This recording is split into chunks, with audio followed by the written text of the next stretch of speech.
Boa noite, queridas alunas do terceiro período de Pedagogia da FAECAGE. É uma grande alegria estar com vocês mais uma vez, ministrando a disciplina de Didática 2. Hoje nós vamos especificamente falar sobre um tema singular. Nós vamos falar sobre a historicidade das práticas pedagógicas, tratando sobre a didática magna de Comênio e as atuais concepções da educação.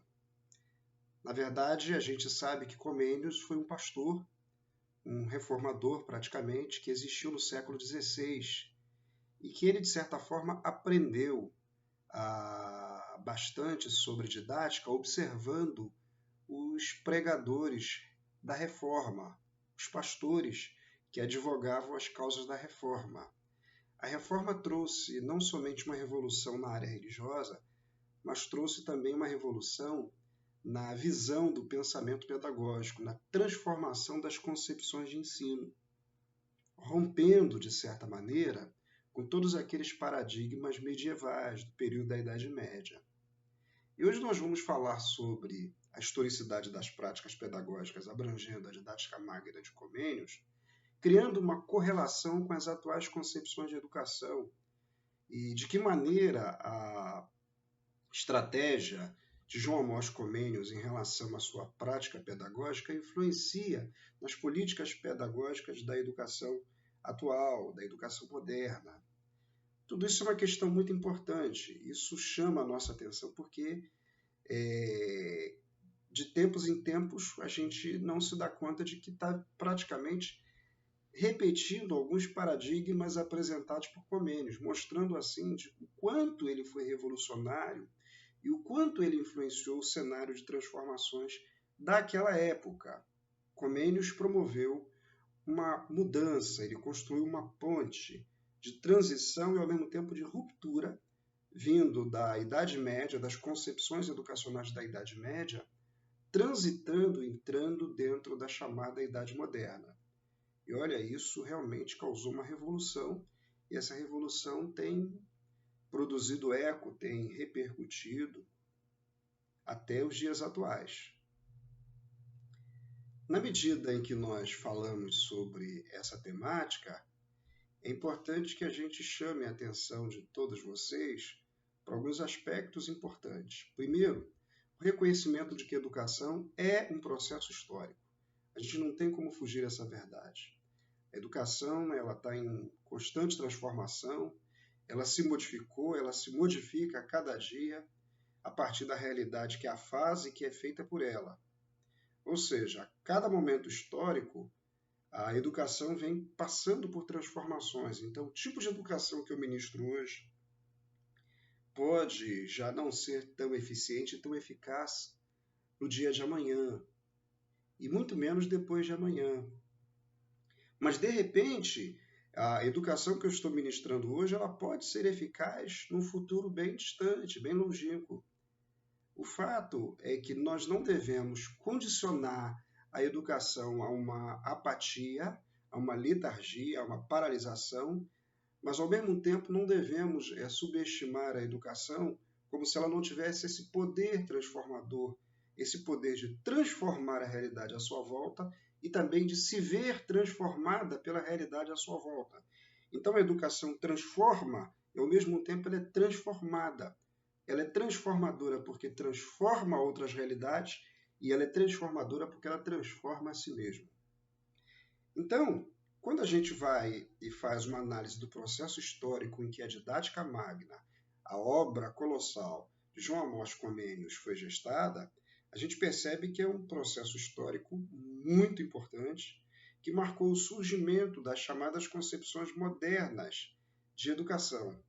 E, nesse sentido, a obra de João Amós Comênios se torna muito importante. Por quê? Porque ele marca essa passagem de uma educação medieval para a educação moderna.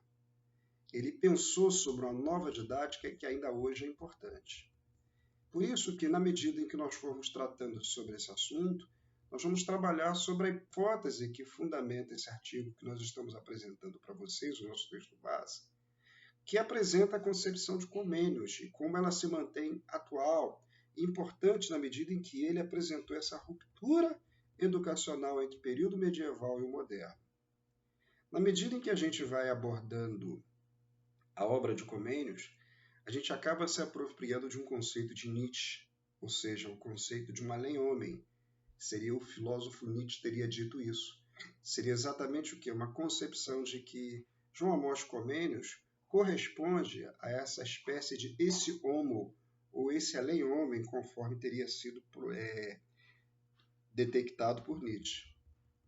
Na medida em que a gente vai trabalhando sobre essa temática, chama a nossa atenção os aspectos gerais da teoria de Comênios. Comênios nasceu em 1592 na Morávia, região da Europa. Isso já no finalzinho do chamado século XVI. A reforma havia começado, a reforma protestante havia dado início no século XVI, mas no ano de 1517, com Martim Lutero, com prosseguimento com Calvino, com Melancto, com Teodoro Beza e tantos outros representantes, e ela já estava em plena ebulição, ela estava se consolidando, porque o processo da reforma durou muito mais de 100 anos, 150, 200 anos, e isso continuou ao longo da Idade Moderna. Então, a família de Comênios pertencia a uma fraternidade religiosa protestante. Ele entra bem tarde na escola, quando ele tinha somente 16 anos. Em 4 anos ele já está na universidade. Daí ele elabora 2 teses, escreve um livro de gramática na sua língua materna. Daí ele se torna diretor da escola da fraternidade religiosa que ele havia estudado. E aos 24 anos ele é ordenado sacerdote e reitor das escolas dos irmãos, que mais tarde veio a ser uma confraria bastante interessante, que influenciou muito ao longo da história, no processo educacional. Havia uma luta muito forte entre católicos e protestantes, e essa luta culminou com a Guerra dos 30 Anos. E isso gerou muito problema para a cidade, as pessoas destruíram a biblioteca, os manuscritos, e durante a guerra, a esposa e filhos de Comênios acabaram morrendo vítimas das pestes, das doenças e da miséria, né? Daí, ele iniciou uma peregrinação por vários países como forma de se afastar do mundo para tentar entrar na sua consciência. E aí ele começou a refletir sobre uma série de coisas, viajou, pediu asilo na Polônia e criou essa confraria. E ele foi então avançando, tentando se autoconhecer, mas desenvolvendo assim um viés, uma estrutura, um estilo muito mais educacional. Ele começou então a escrever sobre a arte de ensinar, quando nem se cogitava sobre essa questão do que é didática, como a ciência do ensino, da administração, da educação, etc. Comênios começa a desenvolver sobre isso, a trabalhar esse conceito. E daí, o que ocorre? Ele acaba tendo que se converter ao catolicismo, ou então ele tem que abandonar a Boêmia, que é uma região lá da Alemanha. Aí ele empreende e organiza as famílias para o exílio do país. Na Polônia, ele toma conhecimento de mais obras, doutrinas sobre reforma do sistema pedagógico medieval. Ele inicia então o preparo da sua principal obra, sobre a qual é muito mencionada, muito aclamada, muito celebrada, que é a Didática Magna. Ele prossegue em todas as suas viagens. Daí, essa obra acaba se desenvolvendo. Falando sobre a Didática Magna, a obra colossal de João Amós Comênios. Essa obra, mesmo tendo assim inúmeros defeitos, uma obra escrita há vários séculos, levando-se em consideração os problemas, as dificuldades, na verdade ela contribui para a criação de uma ciência da educação. Entendam uma coisa, gente, educação não é ciência. A educação é gerada a partir de ciências. Então existem as ciências que constroem, que produzem educação. Didática é uma delas. Então, contribui essa obra de Amós Comênios para a criação de uma ciência da educação como disciplina autônoma. E é nela que se faz uma sistematização do ensino que deixa de ser medieval para se tornar moderno. Então, é uma migração bastante interessante, bastante importante. A pedagogia no século XVII acaba sofrendo a influência de grandes correntes filosóficas desse período, dessa época. Então, nós temos, por exemplo, o empirismo de Francis Bacon, que considera que o conhecimento vem da experiência e das percepções sensíveis. Também havia, nessa época, a chamada corrente filosófica idealista de René Descartes, o sujeito que elaborou a teoria sobre o método, né, o discurso sobre o método. Surge lá no empirismo o conceito do método indutivo, fatos particulares agrupados, e etc. Surgem grandes discussões epistemológicas sobre a questão da teoria do conhecimento. Há uma valorização do ser pensante em detrimento do mundo exterior e concreto. Então, na pedagogia da época dos pressupostos de René Descartes, o mais utilizado basicamente é o seu método, ou seja, ele é usado como a base da didática. Didática metodológica, metodologia didática. Ao se tornar uma nova didática, a gente vai perceber que vão surgindo modalidades. Dentre as modalidades que vão aparecendo, uma delas é a chamada pedagogia realista, porque é influenciada pelo movimento realista. Um grande representante seria Paul Morrow, né? E já no seu tempo, Paul Morrow vai dizer que ele foi, alguns dirão que ele foi o mais importante, que Comênios foi o mais importante representante do chamado movimento realista. A gente percebe isso por causa do ensino que ele produz em relação às línguas. Então, isso é bastante significativo. Daí, na medida em que vão surgindo pesquisas e estudos sobre a didática magna, cada um vai fazer uma análise a partir de um viés filosófico, de um viés educacional e assim sucessivamente. Vai se discutir a questão, por exemplo, dentro da perspectiva da pedagogia realista, a questão do espaço para a individualidade do aluno, para o discernimento da ordem moral e social, da mostra como um espírito mais tolerante, de respeito à personalidade, de fraternidade entre os homens. E tudo isso vai avançar. Por exemplo, Comênios, ele é figurado por alguns acadêmicos como não somente o fundador da didática, mas também, em parte, um dos fundadores da pedagogia moderna. Então, ele avança na sua proposta reformista. É considerado uma personalidade extraordinária, um sujeito místico, religioso, espiritualista. O nome de Comênios está entre os maiores da educação da pedagogia. Por quê? Porque a sua pedagogia celebra a união entre as ideias realistas e religiosas, dando continuidade à corrente religiosa da Reforma e o empirismo da Renascença. Então, a parte religiosa se refere aos fins e a realista se refere aos meios. E daí ele vai. Alguns irão dizer que para Comênios a educação é que confere humanidade. Somente através da educação o homem se torna homem, o ser humano se humaniza de fato. Assim, ele identifica a juventude como espaço na vida dado por Deus para o homem se formar.